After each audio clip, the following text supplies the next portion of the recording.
Here's these back from Thomas. See. Oh, you're right here, right? Yep. Let's see. Jeffrey Wong. John's not here. Jimmy Mark. And Robbie. People aren't here yet. Well, so I have two collections. Here's exams for people who weren't here Tuesday, and here's the ones. So some people are the people who, now don't go nuts over this, but the people who gave me back the exams to look at problems that were misgraded, they were almost all right and got 1 or 2 or 3 or 5 or whatever points more. So if you think there might be something wrong with the grading, it might very well be. So anyway, I guess I'll leave this stuff here for later. So the exams are here, and if you didn't get them before, they're coming back, and if I regraded some of them, and here's the solutions. And I guess you could turn in, this is homework 8. I'm accumulating a vast collection. I mean, I'm not worrying about it too much of homeworks. Here's some old ones too. So these are, I guess this is the last 2 homeworks.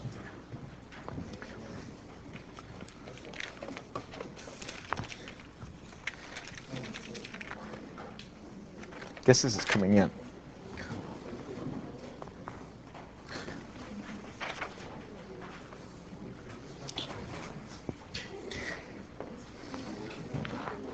So let's see.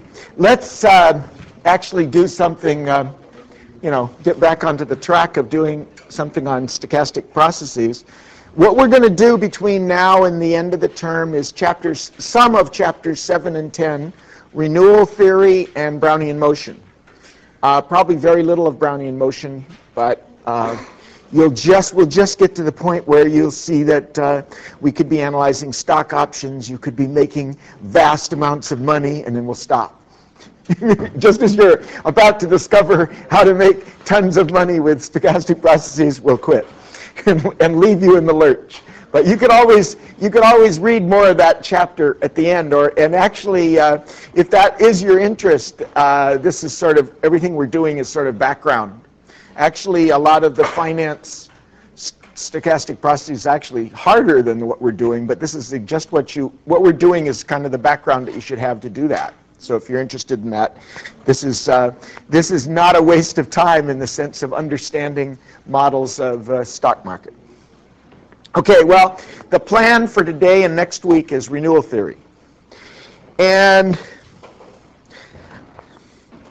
I was having my own and this may not be I may not be able to communicate, my epiphany about renewal theory is it's a strange subject, and this is just sort of on how you might take it. So you might have already started, but from some point of view, it's very easy, and some point of view, it's hard. There's an easy part now. This is easy part and a hard part.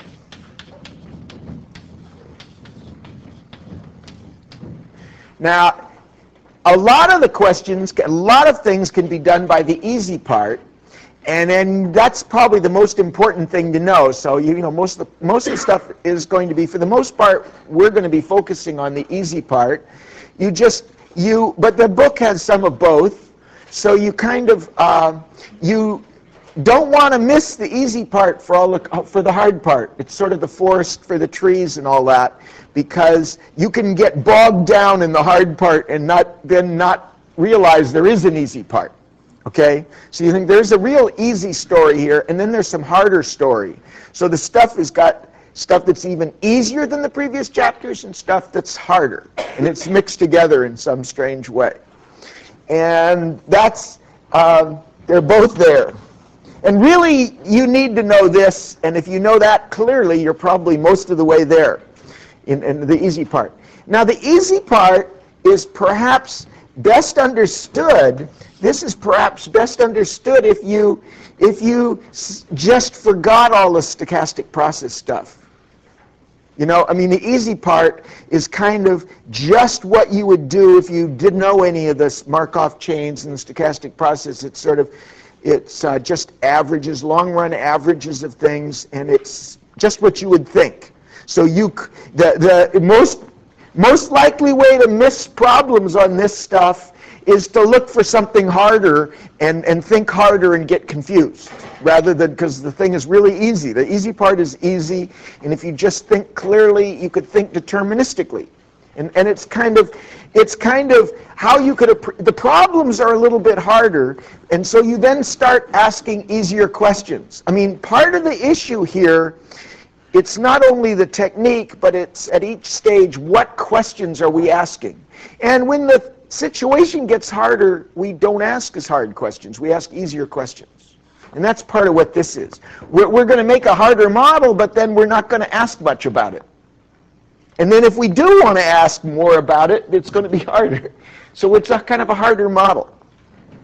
So I'll illustrate by I'm going to talk about some of these from the book, but I think I'm going to focus first on example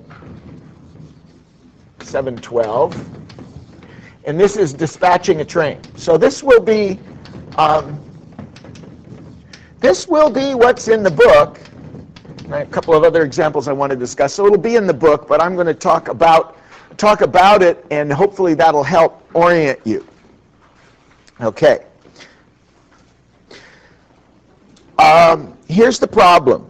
You have, it's a little bit, as usual, the problem's a little weird, but suppose that customers arrive at a train depot in accordance with a renewal process.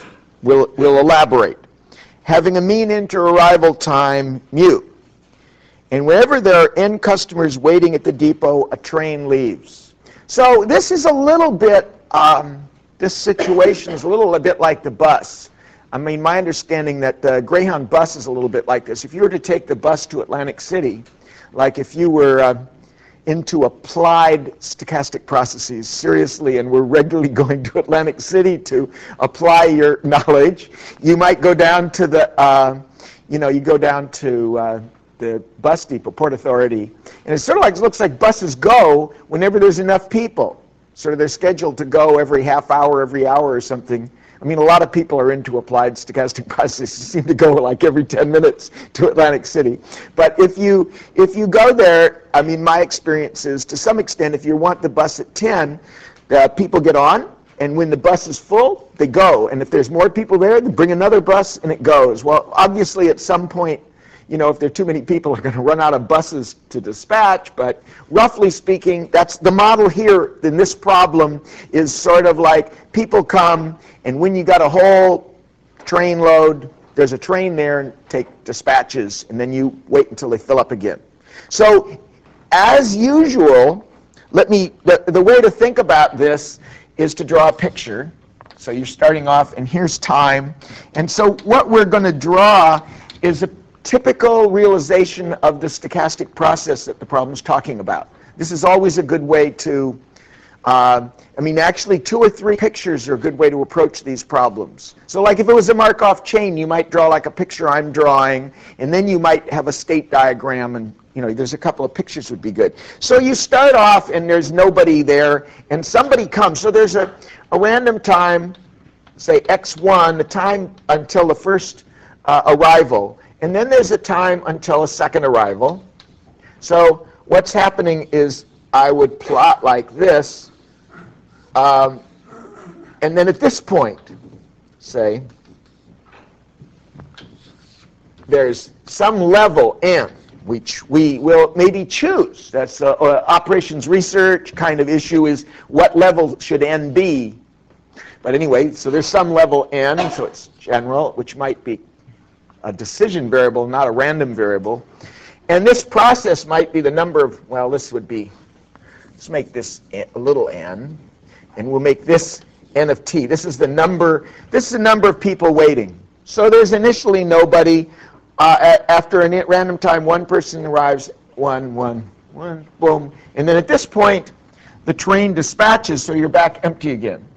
And then you go, maybe they come fast, And then we get the right thing, and then this is the N again,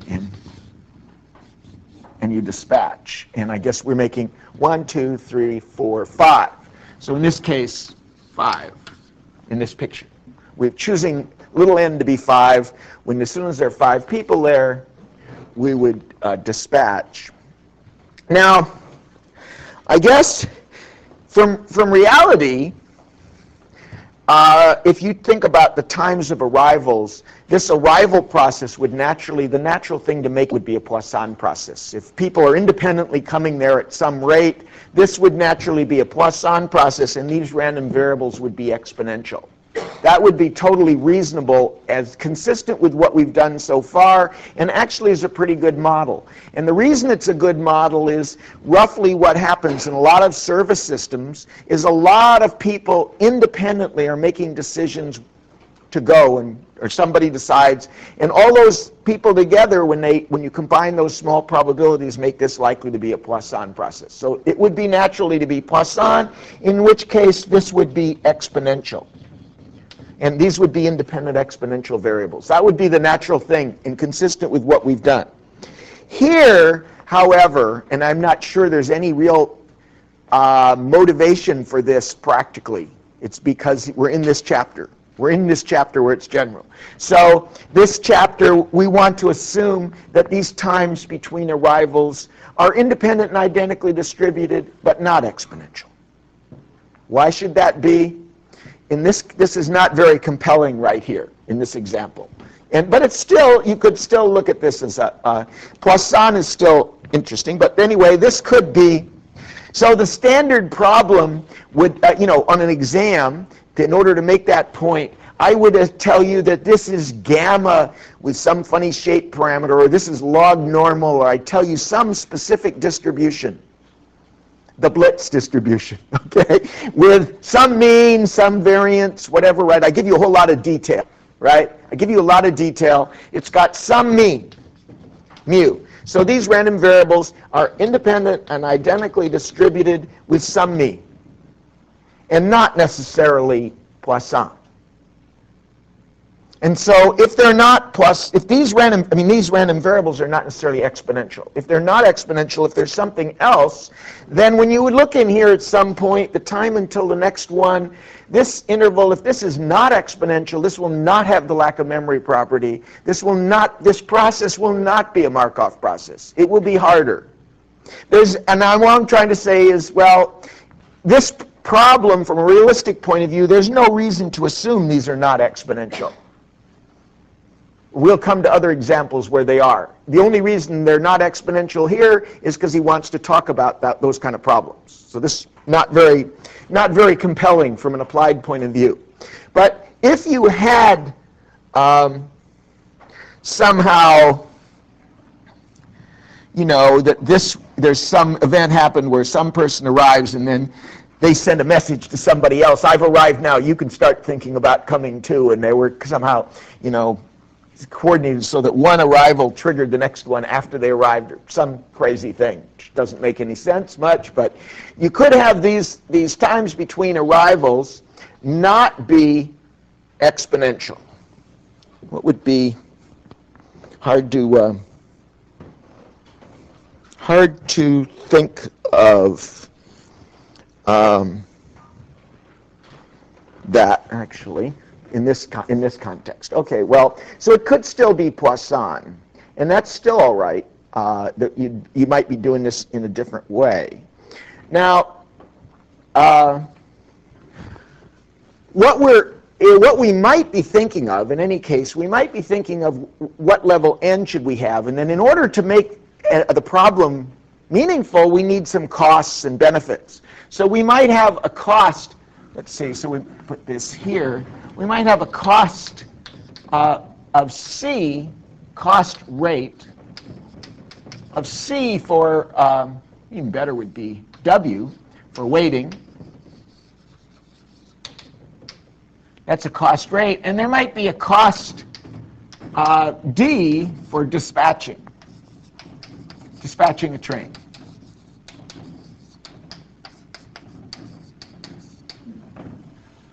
Now, this is a rate, and this is just a fixed cost, a lump cost.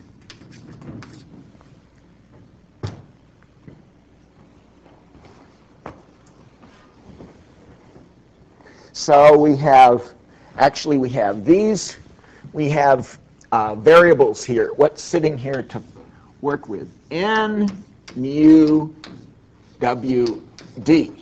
This is the number of customers that, at the point where you'll dispatch. This is the mean time between arrivals. And this is the waiting cost rate and the dispatch cost. So the kind of simple OR problem would be, what value of N should you use to minimize the long-run average cost? Now, the easy problem and the hard problem. The easy problem is to answer that question. Long-run average cost. Long-run average cost. So you think, well, you're going to have a lot of these cycles, just want to know what happens in the average. That's the easy question. Long-run average, nothing about what happens in detail. Long-run average, right? So that's going to be the easy question, this long-run average cost. On the other hand, you might ask a question that's a little bit harder, is assuming this has the Blitz distribution here, with this mean, you might want to know what's the distribution of this number in system in steady state.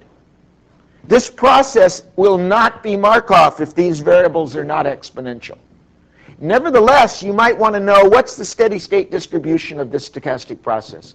It's going along and so forth, and yet at any time it doesn't have the lack of memory property. And that's the hard part, because you can apply this part and actually derive the distribution of this stochastic process. And there's a bunch of other hard parts that have to do with things that are not just long-run averages. So, I mean, one could talk about the long run. You sort of are there when you say you might ask for the long-run proportion of time that this process is, say, in these states. That's still a long-run average. And you can convert it to this part. They mean the same thing, roughly, right? The question. In other words, if we ask a long-run average question, it's going to be, you can ask a lot. You could say, what's the long-run average amount of time that I spend in these states? That's related to the steady state probability of being in these states, but this thing might be periodic, say, and might not have a steady state, a limiting distribution. So the sort of the hard part might be probability n of t, say, equals some level, and you want to know this. And this might be in if it was a continuous time Markov chain, if it was that, we would have used this notation. Now, for a continuous time Markov chain, this alpha k would be both this and the long-run fraction of time you're in state k. They're the same thing. And if they exist in this case, the easy and hard part will give you the same answer. So in some sense, the hard part has to do with, well, this thing isn't a Markov process. Does this really exist? Is this thing the same as the easy answer? Well, yeah, it usually is. So the point is that you really want to pay attention to this, because this is where actually all the most of the useful part is here, but the other part's harder. Okay, so we've got this problem. So let's think about this problem. Let's try to. What I want to do is communicate this easy part, and it should be. I guess the sort of thought would be a good way to approach this is this is our decision variable here. So this is our decision variable. We're going to choose this little n. But obvious approach is fix little n at something in general value n, and look at the average cost and derive an expression for the average cost as a function of n and then optimize. So that's a strategy, right? You find as a function of n an expression for the long-run average cost, And then you just maximize over n. And well, n's integer, it's a little hard, but the obvious way is to have a nice expression and you just pretend like n is continuous variable, and you use calculus, and you see that it's got the right convexity, and so the continuous answer is going to give you the discrete answer with the neighboring values. It's going to be just like what you'd think. You make it continuous problem, you see the solution, and you find the corresponding discrete solution nearby, and you can show that that's the right answer. So it's a strategy. So this is sort of like for fixed n, we find an expression for the average cost, and then we'd use calculus to optimize. Pretty clear. And the point is, since it's the easy part, it's going to have an easy way to write the expression down. It'll be just what you think. And this business of this being the Blitz distribution is going to be irrelevant. Or it's exponential, it doesn't going to matter. The answer is going to be independent of that. So that's the key part. You don't need this. So this is one of these things where you can get this information as all this detailed stochastic stuff, and the fact that we're focusing on an easy question makes that irrelevant. All you need to know is the mean. And well, that requires some thought, because you think, well, if it's one distribution, there'll be a lot of big intervals, a lot of short intervals. Certainly when you change the distribution of these intervals here, the story as it evolves over time could be very different. You might have all the intervals almost the same size, or you might have some real big ones with some short ones, but we're constraining the mean to be mu. So if they're all the same size, they'll all be nearly mu. If they're different size, some will be small and some will be big, but the average will still be mu. And in the long run, that's all that matters, and that's sort of what you should think. Okay, well, let's think of what the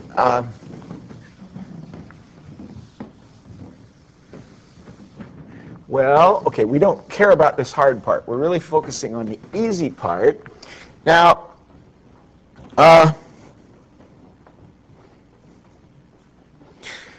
we could, let's take a little break to do this. This problem is actually sitting in the textbook. One way to think about this is renewal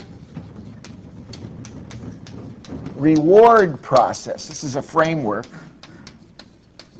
So this is a part here. And, we got a cost problem, but it's sort of like that. But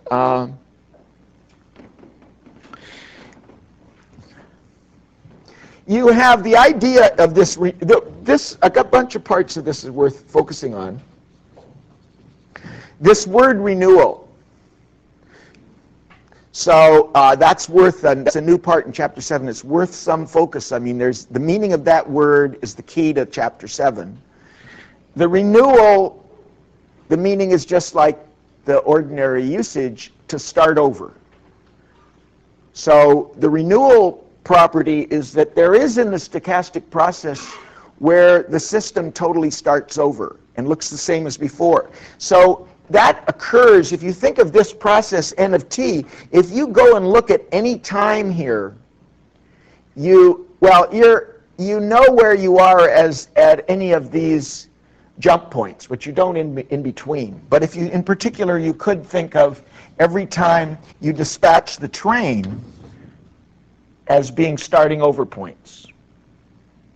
So when you look at these points, the future of this process from here looks the same as it did here. So you start over, but at those special points. You can actually start over at any jump point in this example, but in between, it's not Markov, and it depends on the past otherwise. But when you look only at the times when the train dispatches, and the train dispatches is the natural thing to look at in terms of this. So what this is the theoretical framework, but in this problem you might think,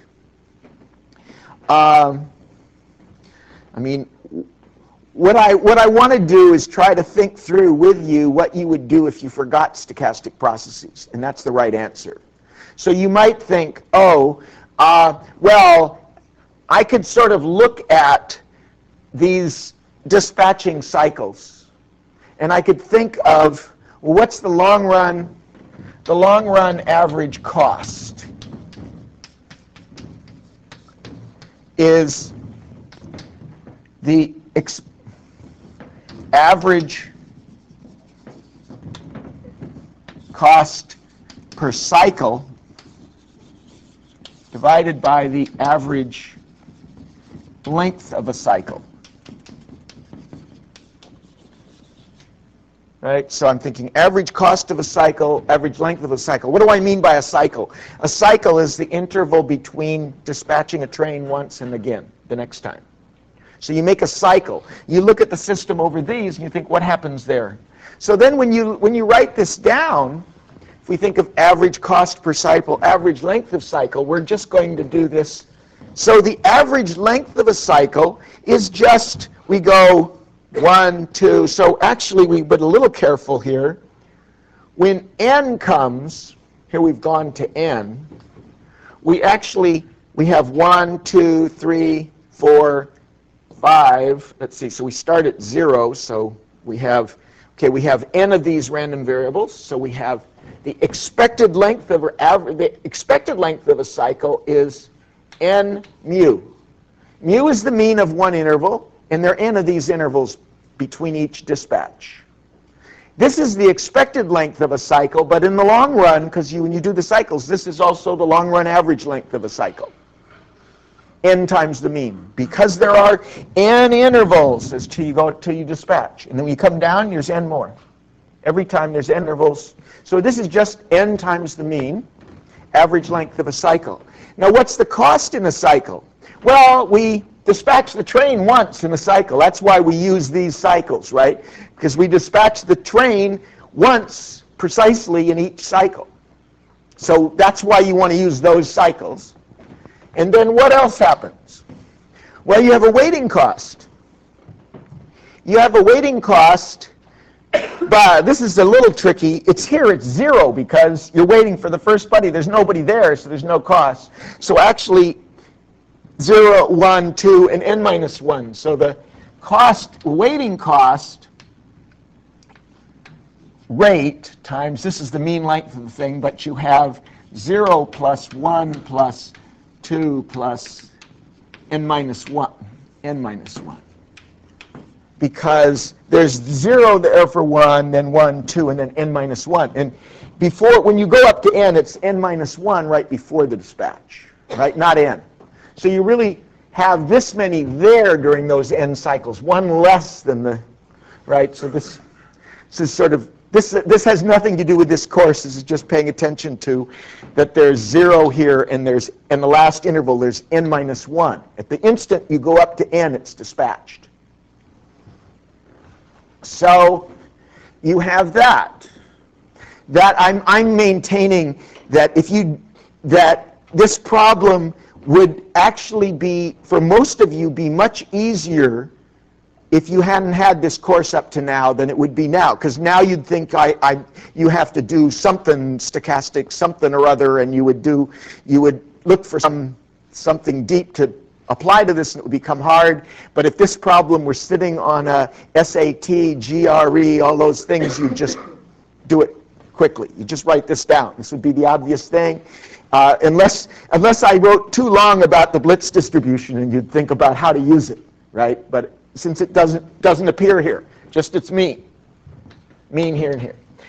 Okay, so then let's continue.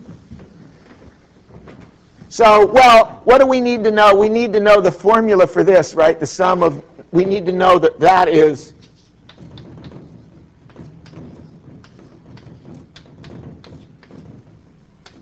right, the sum, but this sum goes to n minus 1, so it's n minus 1, or the sum of k to the n, k equals 1, is n times n plus 1 over 2. But we're only going to n minus 1, so we get this instead. And then we have n mu. So there's the total cost, right? Total cost, we found the total cost as a function of n. Now we treat it continuous and we apply calculus. So we think of this is the long run average cost. Long run average cost as a function of n. We have this. We regard it now as a continuous variable.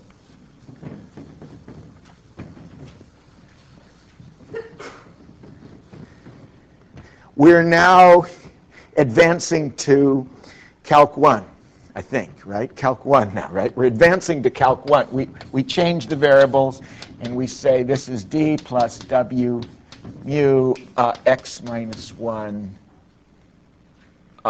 Wait, let me be a little careful. We're there. D over mu x plus, I can cancel the n's, w over 2, so that the x equals n. D over x mu, and then over here, I cancel the n's and the mu's. So I have w, n's and mu's, w x minus 1 over 2. Okay? Yeah. Things are okay. Now this is the standard prototypical form for operations research optimization problems, right? This should look totally familiar. Somewhere, it shouldn't, maybe, somewhere you would hear about the square root formula. So this is sort of like in inventory theory, this is a classic. The problem will turn out to be of the form, so rewriting it sort of a little bit cleaner. You know, you have one down here and one here. Or you might have let's put it, this sort of looks like this. And when you differentiate this, so if you look at c prime of x, you see that you get minus c1 over x squared plus c2. So this part is really 2. And then when you do this c prime prime of x, you get 2c1 x cubed here. And then this will be greater than 0 for x, right? So the point of this is, here's the derivative, and it's convex, so the cost looks like this, right? And this is just standard thing, right? Calculus. In fact, probably all the calculus problems, Calc 1 problems look like this as well. You could make them, of course, more complicated, but this is really natural to have this trade-off here. A fixed cost, you know, per cycle plus a rate. And you get these two kinds of costs, and that's going to produce this and this, right? This structure where the x is here and an x here. Very natural. Sort of like it always comes out like this. This problem is actually very, very typical. Okay, so then when you say, what do you do here? Your answer is, obviously, you set the derivative to 0, so you get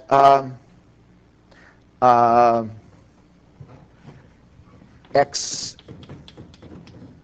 boom, c1 over, wait, so if I do this thing's over here, x c1 over c2. You see the square root. Did I do that right? Does anybody check? Nobody's going to be unhappy if I did it wrong, upside down, backwards. But well, let's do it here, so we can see if we, just to be sure, we're on top of Calc 1. C prime x equals 0. Maybe the biggest problem is whether I'm on top of Calc 1. Minus c1 over x squared plus c2 equals 0. X squared, so c1 over x squared equals c2. c1 over c2 equals x squared. Yeah, looks good, right? X squared equals x equals square root of c1 over c2, which is not quite in view for everybody, right? This means x star equals square root of c1 over c2. Well, when we go here, we see that x star, c1 was d over mu. That was this, d over mu. And then this was W over 2, right? W over 2 is C2, but we need W over 2, so W over...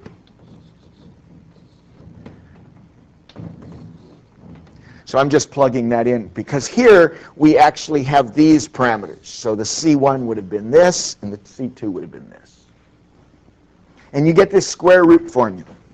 And because the thing looks like this, we found the minimum point of this. You just suffices to look at the two integers on both sides of it, because the minimum will be at one of those.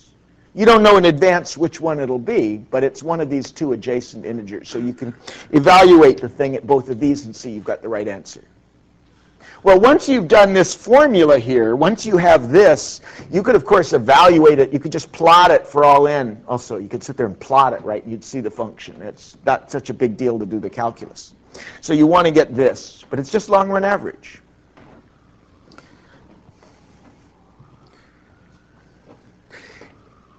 This is mostly what Chapter 7 is about, that you can do this. So it's to orient yourself that it's not too bad. And in particular, it's not the calculus we're emphasizing, this last part here, but getting this long-run average cost. Okay, let's...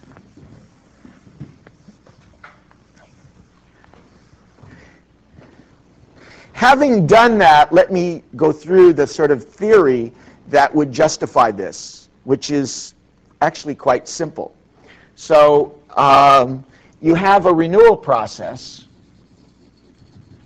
Okay, so that's going to be, you've got these random variables, x1, x2, xn, and so forth. These are independent and identically distributed with mean mu.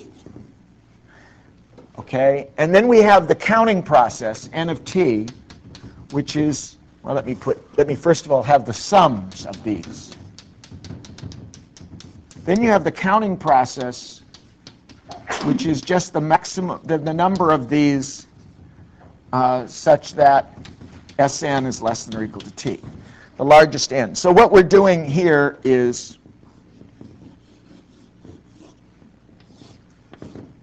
n of t is just counting this, right?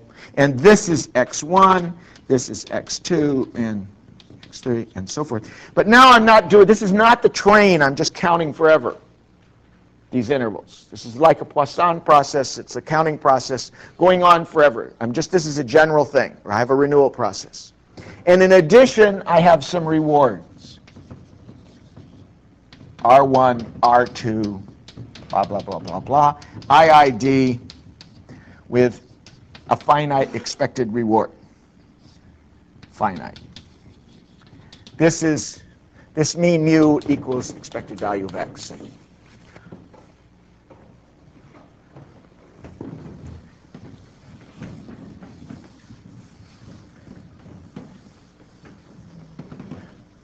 The process we want to look at is this renewal reward process, is just the sum of the rewards up to time t.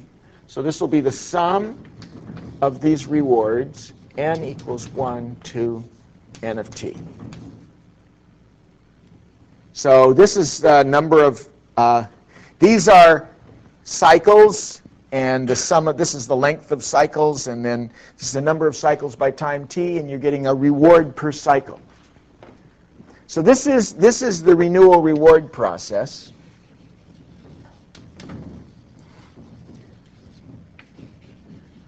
This should sort of look familiar. What does this look like? Yeah. Where you take the expectation as n times. Yeah. Well, I'm thinking of a particular process.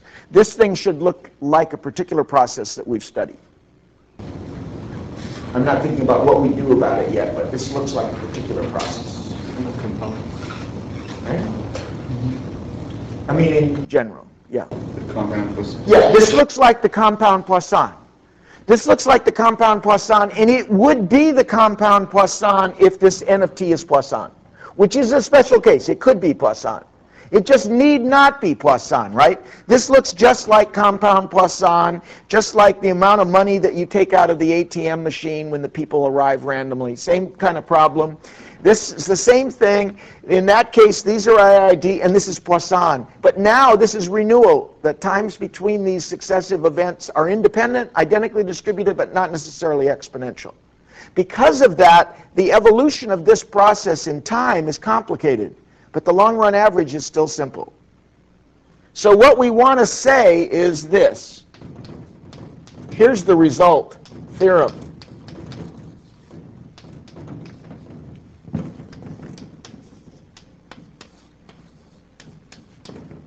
The long-run average of this renewal reward process is the expected reward per cycle divided by the expected length of the cycle, which we just did an example of. Should be totally reasonable. This would be the exact formula. This is as t goes to infinity. For compound Poisson, that's equal for all t. Okay, equal.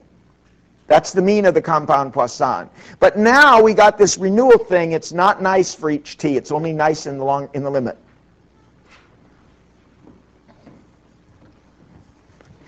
Okay, so now I'm going to actually I'm thinking this is so reasonable that it's natural to go through a proof of this, so that you see this where you write this thing down. So if we just started right away, we would write this. We want this. And we somehow want to get the limits of this is the average. So a nice way to proceed is to, because we've got this random sum here, is to multiply and divide by n of t. So we would just write this thing down as n of t over t, 1 over n of t, sum of Rn n of t. So I've just multiplied and divided. I haven't done anything yet. Now,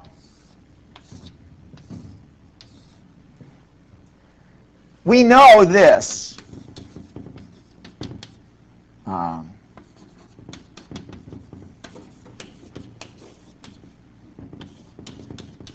By the strong law of large numbers, this average of these IID random variables goes to its mean. So as long as n of t, whatever it does, as long as this goes to infinity as t goes to infinity, then this will go to this as well. So that takes care of this. Now, not only is n of t going to go to infinity, but I want to now show that this goes to 1 over expected value of x. So if this happens, surely this will happen. So this is actually a little bit harder. Remember, if it was Poisson, this would equal the rate for all t. But now we're just saying it's going to converge as t gets large to some average. And you're just saying the number of cycles, the average number of cycles per time is 1 over the expected length, 1 over the average length of the cycle, which is just what you would expect, right? Here's what you'd expect. Okay, let's look at that. This is a very simple argument too. It's this a little tricky, but if you just sort of look at the picture and you put time down here somewhere, then you have these points. They're occurring. And this point is the sum up to n of t. That's the sum of these points up to the number of points that have occurred up to here. And this one is s n of t plus 1, where you go to the first point after t. And clearly, right here, s n of t, which is this point, is less than or equal to t, is less than s of n of t plus 1.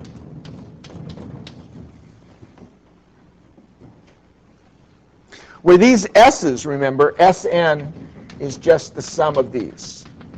the sum of these intervals.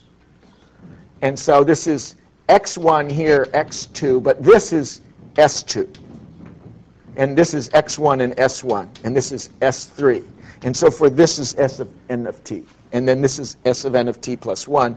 So we've sandwiched t between these two s's.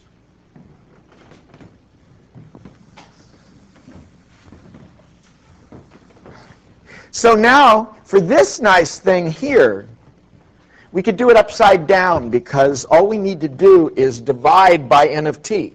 So you get s n of t over n of t is less than t over n of t is less than s n of t plus 1 over n of t. Just divide through by n of t. And here we have what we want. Now, we want this upside down thing to go to the expected value of x because we want this to go to the reciprocal, which is exact for Poisson. So we're remembering if it were Poisson, all this would be equal for all t. So that's our reference point. We know the answer. In other words, the way to think about this perhaps is even easier is, well, this is not Poisson, but the limiting behavior is the same as if it was Poisson. So you'd know the compound Poisson formula was here, the compound Poisson formula would be this. That would be the compound Poisson formula, where my notation's a little backwards because they would have written, this would have been what you saw in the book, because lambda, this is book, and here lambda is 1 over this, and this x is ER. You remember the book notation for compound Poisson has the random variables being added were the x's, not the r's, which shouldn't matter. So that's a mental exercise that you should learn about this stuff, is you shouldn't lock into the notation at one place. That notation is not fixed once and for all. Okay, so the book has this notation on compound Poisson, and the lambda in the book is 1 over Rx, expected x, and the Ex is the ER. So it's this formula that we're getting is the same thing as the compound Poisson, except it's only holding here as t goes to infinity. And we're using the law of large numbers to get it. Now this thing here, the sum up to n of t over n of t is precisely this. This is what this is. Have I written the sum? Wait, no, those are the x's. No, that's not true. This is sum of n of t. This is the sum of the x's up to here. So this is of the form Sn over n, and this is going to go to Ex. I'm sorry, this is not the r's. This is the x's. So these sums are x's. So it's going to go to by the strong law, if n of t goes to infinity, this thing's going to go to the mean. And then if you multiply by this,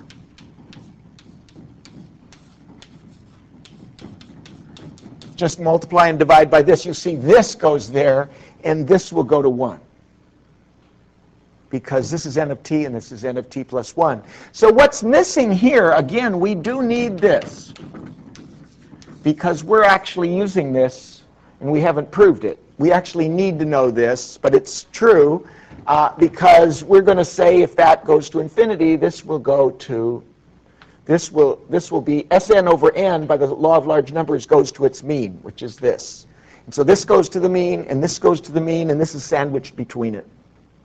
That's the kind of argument that's there. But it ought to be totally intuitive that this is the answer. So in the end, this thing is going to, which is expected reward or long-run average reward. This is the reward, expected reward per cycle, and this is the expected length of the cycle, which is what we did in the example. A whole lot of these problems can be cast in this form. So you're just thinking, if I want the long-run average of some sort, I break it into these independent, identically distributed cycles, and I get the expected reward per cycle divided by the expected length of the cycle, which is exactly what we did here. We found these cycles, which were the train dispatching, and then we found out the cost per that cycle and the expected length of the cycle. Just took the ratio. And this is exactly what you would do if you thought of it deterministically. And you said, well, forget all the stochastic stuff. That's exactly the picture you'd have.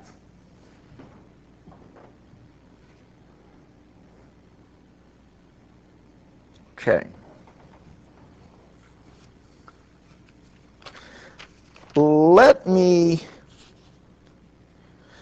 Let's discuss for a few minutes another example to see if that will firm our thinking. This is, I guess I want to do, now this quickly I will do, and this will see if this, I think it's 7, let me check, I have it here, 7, yeah. So this is examples 7.7 and 7.10. So this is even easier than that example. This example involves a bank, but it might be better if it was an ATM. And this is the simplest version of this example, where the customers come to the ATM. This is sort of realistic. So customers come to the ATM according to a Poisson process. That's realistic. And they spend some random time there at the ATM. They take out some money. Now, the slight variant of what the problem is. This at least seems realistic to me. But if somebody else comes along and somebody's using the ATM, they don't stay. So we're assuming there's no waiting.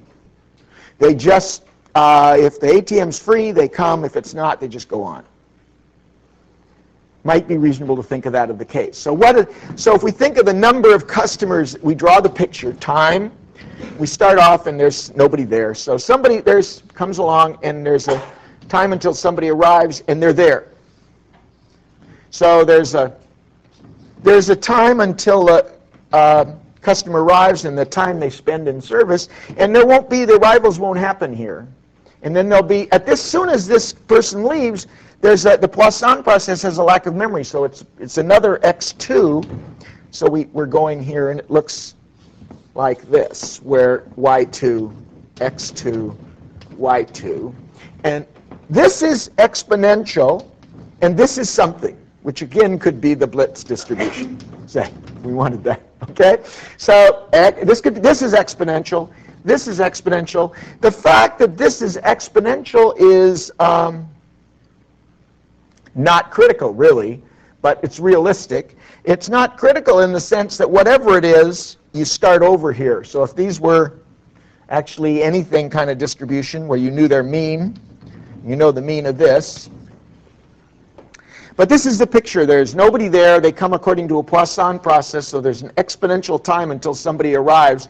There's some random time that they're there, which may not may not be exponential, and then another exponential time until the next person comes, and so forth.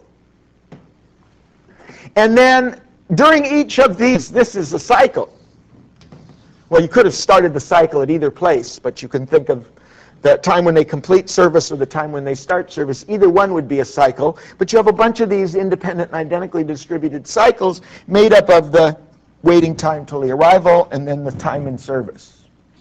So one of each of these two together make a cycle. It could either be this or this, either way, but you make them these cycles. So the long run average amount of money, well, first of all, so the long run average amount of money would be rate dollars taken out of ATM would be expected dollars per person, expected length of cycle. Okay, let's think of this. This is expected R, that's the reward. Oh, well, okay, yeah. And then you have the expected length of the cycle is this. There's the x and the y variable down here. So there's some expected value of the amount of money each person takes out, and then this is the length of time, the arrival interval and the service interval. Now that's actually both, that's this.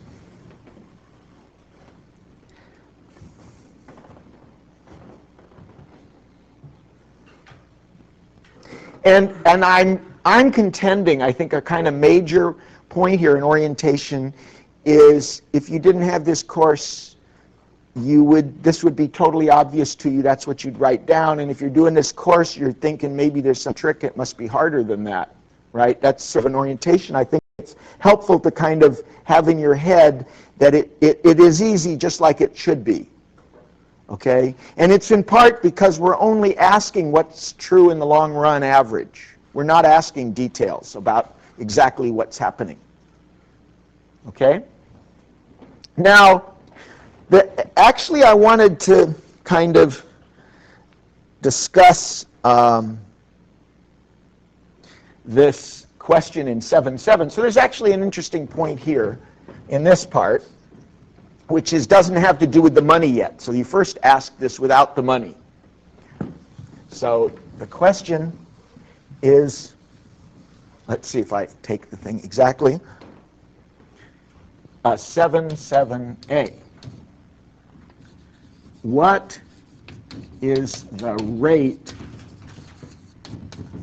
at which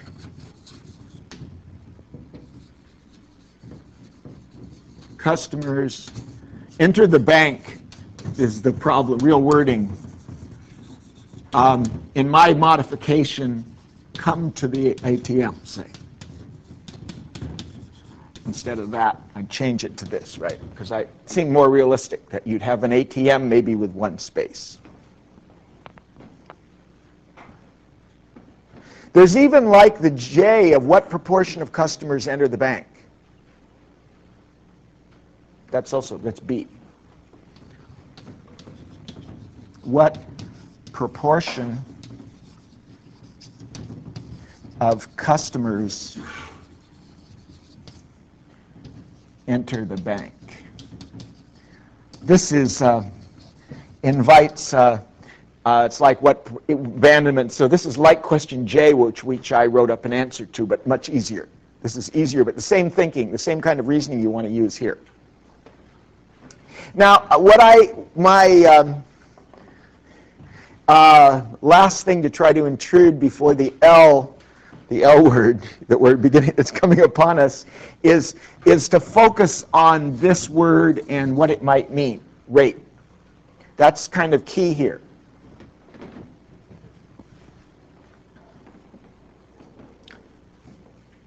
See, if we had assumed that the arrivals were Poisson, which they are, but not at the way they enter the bank, because they enter the bank sort of after this exponential plus this thing with the Blitz distribution. So there's this funny thing, and they enter in some funny way, which is not these times of entering. Well, let's see, they enter here and here. So these are the times of entering. And the times between these enterings have some funny distribution, the sum of two random variables. That's not going to be exponential no matter what, even if these are both exponential. So this thing is not exponential. This is not a Poisson process. The times at which they enter the bank is not a Poisson process, because the arrival times of, times between is the sum of two independent random variables, not one. Okay, what I want to do is I want you to think about, well, what would we say was the rate if it were a Poisson process? If the times of entering the bank were a Poisson process, we would have a very precise meaning in chapter 5 about what is the rate of a Poisson process. And you would have written lambda is the rate. And you would see that lambda is defined, well, if we did it, lambda is the rate, but we would say that the expected number of points in the interval between n of t and a little bit later, h later, given n of t, or even given n of s less than or equal to t, is equal to lambda h plus little o of h. We'd say the expected number of events in a little interval after t, conditioned on the past, is lambda times the length of that interval plus something small. This is the rate, the intensity. At time t, there's a rate this is in Poisson. This is in the Poisson case, which is not what we don't have that here. If it were Poisson, this rate would be this conditional expected number occurring in this little interval after t. The past is not going to matter, but it's going to be what's after t, and the past isn't going to matter. And it's going to be lambda times the length of the little interval, and this is going to be that as h gets small. So this is little o of h is something that doesn't matter in the limit as h gets small. So this is what we mean by the rate in the Poisson process. At every t, the Poisson process has this rate of things happening at this little rate lambda, at the rate lambda, proportional to the length of the interval. And indeed, for a Poisson process, right, the expected number in t plus s minus n of s, this is an interval of length t, is this. The expected number in an interval of length t is lambda t for any t, exactly equal. This sort of appears in the definition early on. But the expected number in any interval of length t for a Poisson process is lambda t. Very simple. Poisson is simple because everything's nice. So the rate can be defined 43 different ways, and it'll always be lambda. Now for the renewal process, the situation is more difficult. So when you're asked, what is the rate at which customers enter the bank, if you were to just go in here at time t and said, what's going to happen now, it will depend on where you are in this thing, and it won't be constant. So this definition that works for Poisson no longer works here. And even though the wording looks the same word, rate, used all over again, the important point is now that we don't have all these nice properties, what we do is we change the meaning of the word rate. We no longer insist on this or this, because these things won't be true anymore. So when we say, what's the rate, we don't mean this, because it won't be true. We mean only the following. We're going to only mean that n of t over t goes to lambda as t goes to infinity. And in this case, lambda will be 1 over this expected length of the interval in between. This also would be true for the Poisson. That's true for the Poisson, but it's only, this is weaker. This is saying, in the long run, the number of points, fraction number, rate of points is going to be, this is for very large t, it's going at lambda. For the renewal process, we're only talking about this. The rate is this long-run average. So all that stuff I was saying about the strong law of large numbers is precisely what we mean now for rate. I mean, we don't mean this anymore. This stuff is only for Poisson. We now no longer have Poisson. We don't mean all these previous definitions of rate. We only mean this. Long-run average. This is the average. Long-run average is letting t go to infinity. That's the important point here in this statement. The method is easy. The method is easy. You just have this 1 over the average interval. The answer is this. So here, a cycle is an x and a y. So the long-run rate is precisely because this is the expected length of the cycle. The cycle is arrival, there's one of these y's, and then an x to the next arrival. A y plus an x to the next arrival, so we have a y plus an x here. If I used it, this would refer to cycle. So in this application, the cycle is x plus y. If you think of the notations, in this problem, x is one of theirs, x and a y both.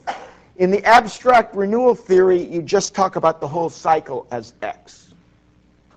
And I've kind of lapsed into that here. So when I say this is the whole cycle, but in this application, which is problem 7.7, the cycle has this mean, an x and a y. My point now is I'm in my discussion, I'm talking about both this example, this concrete example, and the general theory. And this general theory would be here.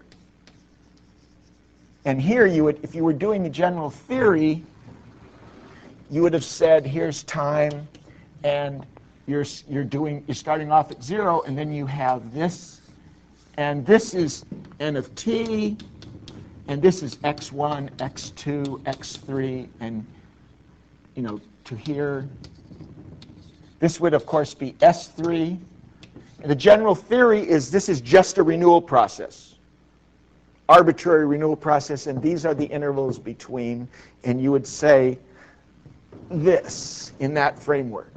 In our application, the cycle is an x plus y with a different notation, where this is the x was the time for somebody to arrive, and the y was the time they spent at the ATM.